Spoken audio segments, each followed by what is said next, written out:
Dans cet épisode, je t'aide à mieux comprendre ce qui peut nous empêcher de réussir à prendre du temps pour soi. Tu sais, le fait de se dire que oui, oui, j'ai envie de m'accorder plus de temps, mais il n'y a pas, je n'y arrive pas. Qu'est-ce qui pourrait t'aider à ça? On explore le sujet dans cet épisode.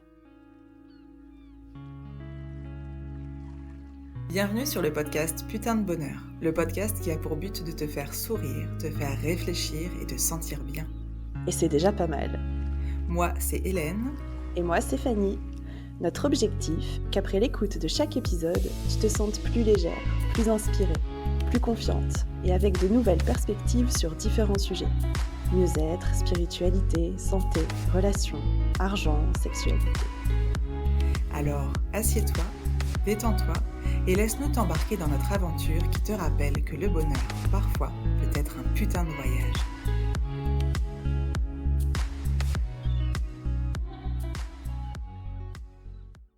Bonjour, aujourd'hui c'est moi, Hélène, qui suis là avec toi pour te parler de cette situation tout à fait paradoxale. Une ambivalence qui nous permet d'alterner joyeusement entre culpabilité de ne pas faire et culpabilité de faire. Tout le monde s'accorde à nous le dire, c'est important de prendre du temps pour soi, que ce soit, pour faire un peu de sport, pour respirer 5 minutes au calme, pour préparer un bon repas ou s'accorder un rendez-vous chez un thérapeute, par exemple, ou aussi, prendre un verre, simplement entre copines. La liste est très longue et surtout non exhaustive ici. Alors, oui, c'est important, mais ça n'a rien de facile et je pense que, c'est quelque chose qui revient, hyper souvent, pour nous-mêmes, j'ai envie de dire. Avec Fanny, c'est un sujet, dont on a déjà beaucoup parlé, mais aussi qui revient, souvent, en fait, dans les retours, qu'on nous fait quand on accompagne les personnes. On peut être vraiment complètement perdu, à l'idée de ne pas réussir à prendre, ce temps, tout simplement et la culpabilité, arrive de manière, assez rapide. La culpabilité, mais aussi l'échec ou en tout cas le sentiment d'échec, parce qu'on n'y arrive pas, tout simplement.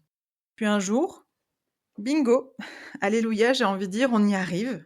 On fait ce petit pas vers soi, on se donne, on s'offre du temps et ça fait tellement de bien qu'on se dit: «Mais, c'est sûr en fait, promis, je vais remettre ça, je le referai très vite parce que ça m'a fait du bien». Et puis, 1 minute, 1 heure ou une semaine, passe et c'est un petit peu comme si ce shoot de plaisir et de positif, redescendait finalement, comme si on pouvait redescendre après l'euphorie de quelques verres d'alcool. C'est, la joie et la satisfaction de ce moment qui laisse place de nouveau à la culpabilité.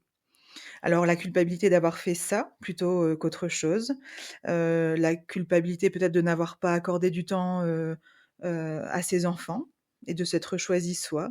La culpabilité parce que du coup derrière on a un coup de rush, au boulot et qu'on se dit qu'on aurait, mieux fait de travailler. Bref, la culpabilité. Et puis on se dit que quand même c'était bien, qu'on devrait le faire, mais on n'y arrive pas et donc elle revient de nouveau cette, culpabilité. Bref, un vrai cercle vicieux.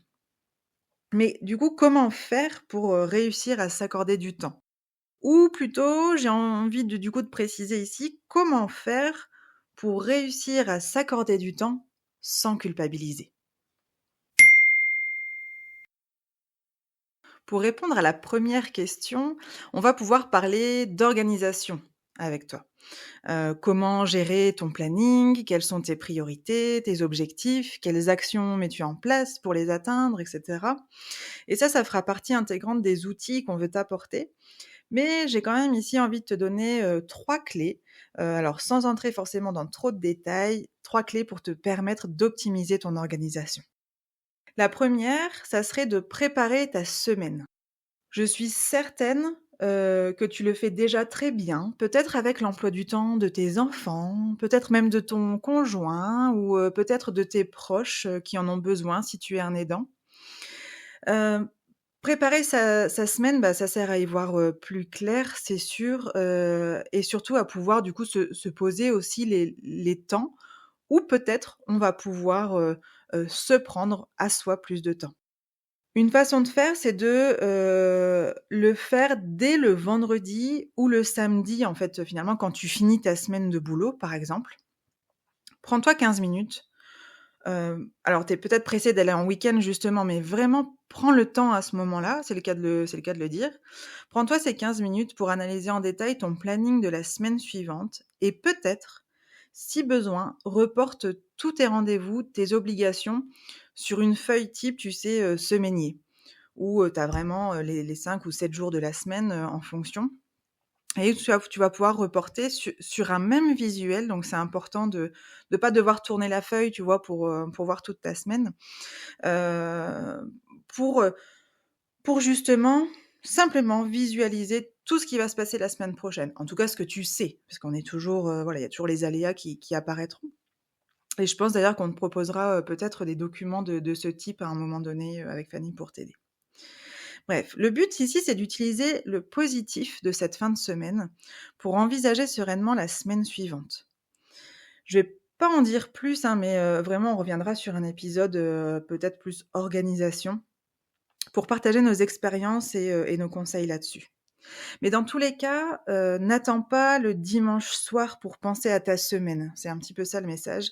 Parce que même quand on adore son job, c'est important de se dire qu'il y a un temps pour tout au final et énergétiquement parlant, le dimanche soir, on n'a pas forcément besoin de penser à la semaine qui arrive. La deuxième clé, ça va être celle de retenir que tu es, humaine. Tout simplement que tu n'es pas un robot et que tu ne peux pas fournir continuellement la même dose d'effort, d'énergie ou de concentration et donc d'efficacité, tous les jours de la semaine et à tous les moments de la journée. Faut savoir qu'on est soumis à nos propres rythmes biologiques et que ça, c'est vraiment, interne à ton corps, physique. C'est vraiment de des en fonction de la production, d'hormones et en fonction de tout ce qui se passe dans ton corps, d'un point de vue chimique et biologique. Alors des rythmes biologiques, il y en a plusieurs et je me suis rendu compte en préparant un petit peu l'épisode qu'il y en avait bien plus, que ce que j'avais, moi, même, en tête.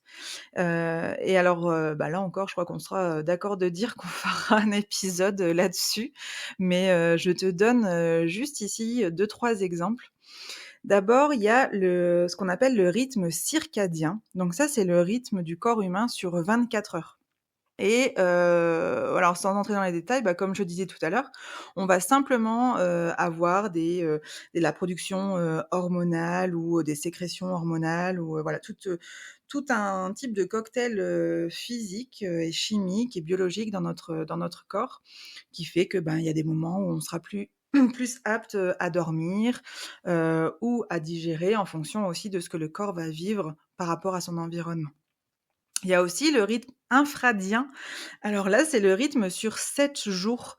Il faut savoir qu'on a un rythme biologique aussi qui est, calé, alors il y a pas de hasard, hein, sur nos rythmes de semaine, et qu'en fonction des jours de la semaine, le corps va être, prêt à recevoir peut-être, ce type d'information plutôt que celle-là ou à donner, ce type d'énergie plutôt que celle-là. Donc pareil, à détailler, c'est un vaste sujet et je pense qu'on peut y passer, des heures. Et après, alors il y a d'autres cycles qui vont nous impacter, de manière, de manière forte. Alors, je pense aux femmes du coup notamment, mais notre cycle mensuel, voilà, il est hyper important, dans tout ça, vis-à-vis de notre organisation. Parce qu'on va pas avoir du tout la même énergie avant ou après nos règles. Alors peut-être que tu as pas encore constaté, ça de cette manière-là, mais c'est aussi, un sujet qui est hyper intéressant et qui peut vraiment nous aider, dans l'optimisation finalement de notre organisation et de nos capacités. Les hommes, pour le coup, sont davantage sur un rythme biologique jour-nuit. Alors ça peut expliquer, au moins aider à comprendre, certaines choses, je pense, voilà. Et il y a aussi, tous les cycles naturels, hein, en fait, autour de nous. Celui des phases lunaires, celui des marées, il y a encore les saisons aussi et tout ça finalement, ça compte. Alors si tu peux retenir une chose par rapport, à cet épisode, c'est simplement qu'on ne peut pas être linéairement efficace. il va y avoir, forcément, ton rythme, ton propre rythme biologique et alors lui-même va être impacté, forcément par ton environnement et tous les aléas de la vie. Si, bébé en ce moment, ne fait pas ses nuits, ou les faisait et puis il y a quelque chose qui fait qu'aujourd'hui il les fait pas, ou qu'il est malade ou que toi tu as chopé le virus parce que justement tu avais pas assez de sommeil, ton rythme il va être complètement décalé, et c'est important de s'écouter parce que trop tirer sur la corde, c'est aussi, ça peut amener aussi des choses, encore plus difficiles, après. Et la troisième clé, ça va être de te laisser du temps pour, réussir à prendre du temps. Tout simplement, l'idée c'est vraiment petit pas par petit pas. Sans t'en vouloir, surtout. Ça prends conscience que, ça n'est pas qu'une question de volonté de prendre du temps, pour soi. Parce que si c'était aussi simple que ça, on ferait tous des grands stages de volonté justement et en ressortant, on ferait, tout bien, tous les jours et voilà, on se poserait, plus de questions. Alors c'est un peu tiré par les cheveux, hein, ce que je dis, mais l'idée c'est simplement, de prendre du temps pour, voir finalement qu'est-ce qui nous impacte, qu'est-ce qui se joue, ici, dans le fait de ne pas réussir à prendre, du temps pour soi ou en tout cas dans le but de réussir à prendre du temps pour soi sans culpabiliser. Et pour ça, j'ai une question ou plutôt, plusieurs questions pour toi. À l'énoncé de ces phrases, je t'invite vraiment à accueillir, toutes les pensées, toutes les émotions qui te traversent par rapport à ça, sans jugement et vraiment, sans frein ici, pour toi. Qui es-tu pour t'accorder du temps? Est-ce que tu mérites de t'accorder du temps? Es-tu assez importante pour te faire du bien? Est-ce que tu mérites de te faire du bien? Une autre piste de réflexion, ça serait de te demander ici, pour qui aujourd'hui tu réussis à donner du temps? Finalement, voilà, aujourd'hui, c'est difficile pour toi de te donner du temps pour te faire du bien, mais je suis certaine qu'il y a des domaines où il y a des personnes, il y a des choses où tu te poses pas finalement la question, tu donnes de ton temps et ça se fait tout seul. Alors je pense que sur cette question, il va y avoir 3 grandes catégories qui se dessinent. D'abord, il y a les personnes qui vont donner beaucoup de temps simplement pour les gens qu'ils aiment. Ça va être la famille, pour bien sûr les enfants, pour le conjoint, pour, les amis proches aussi. Donc peut-être première catégorie si tu te retrouves, là-dedans. Encore l'idée c'est pas de se mettre dans une case, hein, c'est simplement de nous amener à réfléchir, tiens, heu, qu'est-ce qu'il est facile de faire pour moi au quotidien? Pour qui j'accorde facilement du temps? Peut-être ça va être du temps pour ton travail et enfin troisième catégorie entre guillemets, ça va être du temps pour les autres de manière générale. Même si c'est pas forcément ma famille proche, mais ça va être les gens qui sont toujours, en train d'aider, les autres. Peut-être un voisin, peut-être, rendre un service à une connaissance, donner un coup de main par ici, par là, voilà, faire les choses pour les autres de manière générale. Alors ici, je te propose pour le coup, je dis «vous» parce que j'ai l'impression, voilà, de pouvoir, parler à à plusieurs personnes, mais je vais essayer de rester sur le «tu» et justement, on va s'arrêter sur la première catégorie, qui est certainement aussi la plus large, celle qui représente le plus de personnes ou qui est commune, en tout cas, avec le plus grand nombre. Ça va être le fait de réussir à donner de manière hyper facile du temps pour les gens que j'aime.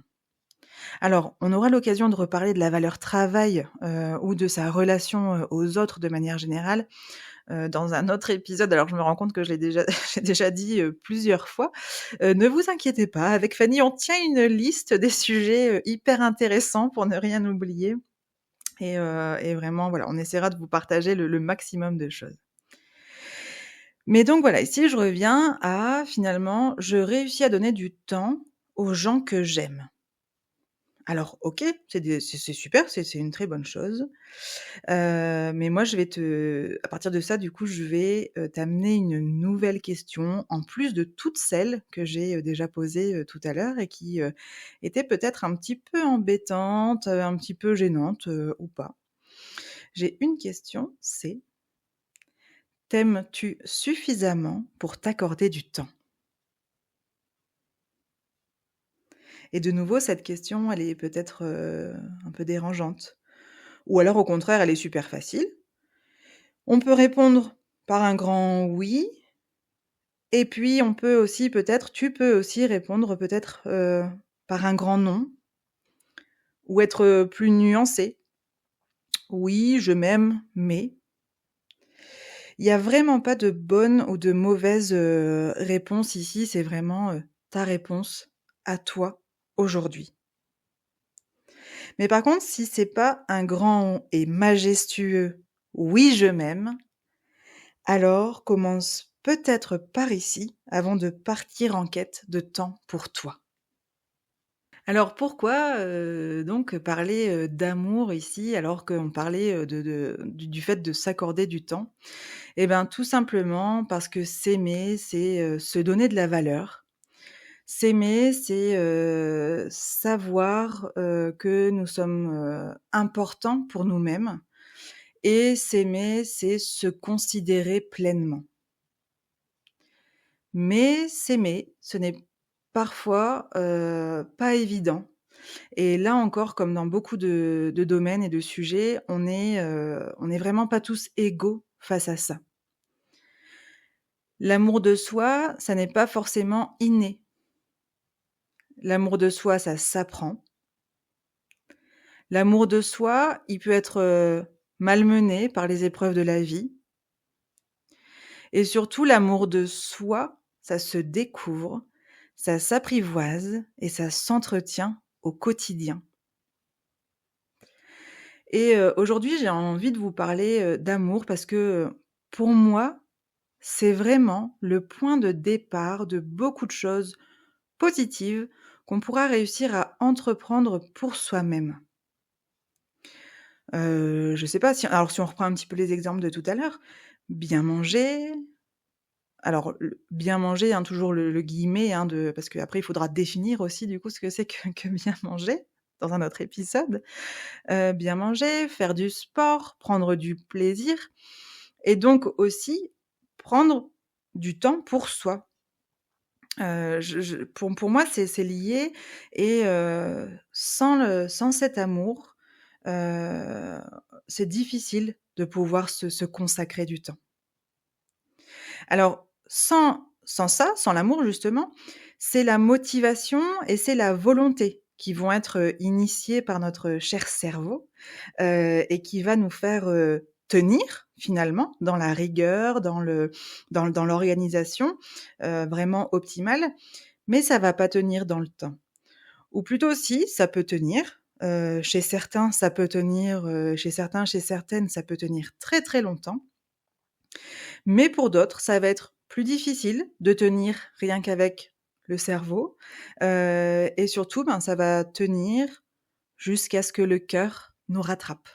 Parce que du coup, là, on va faire la différence entre l'amour, hein, qui viendra de ton cœur, et pas de ta tête, du coup, et pas de ton cerveau. Mais à ce moment-là, l'idée, c'est de pouvoir répondre à la question, ben, qu'est-ce qu'on fait pour s'aimer? Sinon on va tourner en rond, quoi. Le fait de dire: «OK, bah, j'arrive pas à m'organiser parce que je m'aime pas, à 100 hein». Encore une fois, je prends les phrases, les mots les plus simples. Mais sauf que, bah, je m'aime pas et je sais pas comment faire donc ici, l'idée, c'est, de pouvoir, t'apporter peut-être, des petits conseils pour venir, travailler, titiller, toucher du doigt ici, l'amour de soi. Alors l'amour de soi, il est intimement lié avec la confiance en soi et avec l'estime de soi. Alors, bah, tu me vois venir, hein, comme pour le reste, et pour que l'épisode ne dure pas 3 heures, on te préparera un petit quelque chose, spécifique sur ces thèmes avec, Fanny. Apprendre à s'aimer, ça peut prendre du temps et c'est vraiment propre à chacune. Ça va vraiment dépendre de quel niveau, on part déjà, de manière, tout à fait, personnelle. Ça va dépendre de notre environnement, des événements de la vie. Bref, je me répète, mais laisse-toi vraiment du temps pour, découvrir toute cette part de toi-même. Par contre, entre dans l'action maintenant. Le but ici, notre but et le but du podcast, ça va être quand même de t'amener des choses à faire de manière concrète. Et ici, 3 choses super simples, à faire le plus souvent possible. Mais tu l'as compris, là encore, comme à chaque fois, avec putain de bonheur, sans culpabiliser si tu ne le fais pas. On te donne 3 conseils. Je te donne aujourd'hui 3 conseils pour, bah, encore une fois, venir simplement découvrir peut-être l'amour de toi-même. Le premier conseil ou, exercice, on peut l'appeler, aussi comme ça va être de, t'engager envers toi-même pour que chaque jour, tu te regardes dans le miroir au moins une fois. Mais c'est pas tout. Tu vas te regarder et tu vas te sourire. Parce que le sourire, il est universel. Ton cœur, ton toi, tout ton être va le reconnaître instantanément. Alors, peut-être qu'au départ, ce sourire, il va être, timide, peut-être qu'il va être, réservé, peut-être qu'il va être aussi désagréable, c'est possible. Peut-être qu'il va être plein d'émotions, diverses et variées. C'est normal. Moi, je t'invite simplement de continuer à répéter ce sourire. Donne, toi à toi-même ce sourire au quotidien et tu verras que ça sera de plus en plus, facile finalement et de plus en plus légitime pour toi-même. Et tu pourras constater, j'en suis sûre, aussi, les petits bénéfices justement, à force de le faire pour, amener du coup, plus de positif et à terme plus d'amour de toi-même. Le deuxième conseil, le deuxième exercice, ça va être de transformer tes pensées et tes mots, de la journée. Je m'explique. Si tu n'as pas répondu, un grand oui et majestueux justement à la question, «Je m'aime», tout simplement, il se peut que, dans tes activités habituelles, au cours de la journée, à certains moments, tu puisses parler de toi ou de tes activités de manière, négative. Alors je vais t'inviter à repérer ces moments où, ben, finalement tu penses ou où tu parles, négatif à ton sujet. Ça peut être négatif, mais ça peut être, des moments où tu parles en minimisant. On le voit souvent, avec les personnes qui utilisent, le mot «petit», à tout bout de champ. Alors j'en faisais partie, je me l'entends, encore, parfois. Et c'est assez, suggestif justement de ce qu'on vit à l'intérieur de nous. On essaye de minimiser, tout ce qui nous entoure, nos réussites, hein, surtout bien souvent. Mais, ça peut être alors pour t'aider, tous les moments où tu te dis, que tu es nul, tous les moments où tu dis que tu n'y arrives pas, tous les moments où, tu te trouves, peut-être, pas jolie ou, et cetera. À chaque fois que ça arrive, déjà, le fait d'en prendre conscience, ça va être, assez révélateur, mais tu vas pouvoir ajouter une touche de positif. Pareil, au début, ça sera peut-être timide, mais c'est rien. Au début, tu seras peut-être même pas forcément pleinement, convaincu de ce que tu dis, mais fais-le encore et tu vas voir que ça va laisser, bah, de nouveau la place à ton cœur finalement. Pas à pas, ton cœur, il va s'entraîner et ça sera de plus en plus facile pour lui de te donner, en quelque sorte des mots d'amour.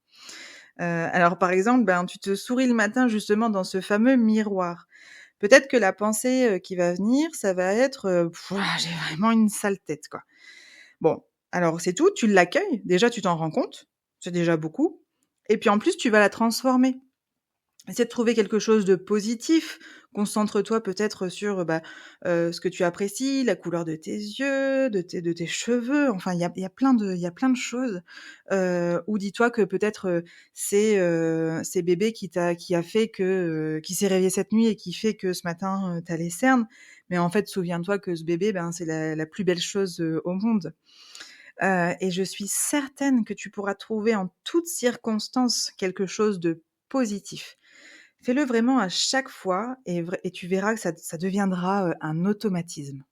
Et enfin, troisième conseil, ça va être celui de t'entourer d'une ou plusieurs personnes qui pourront peut-être t'aider à prendre du temps pour toi.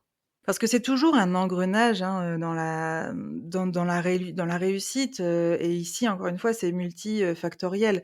Moi je te dis, OK, s'aimer ça va être important pour réussir à prendre du temps pour toi, ça c'est OK.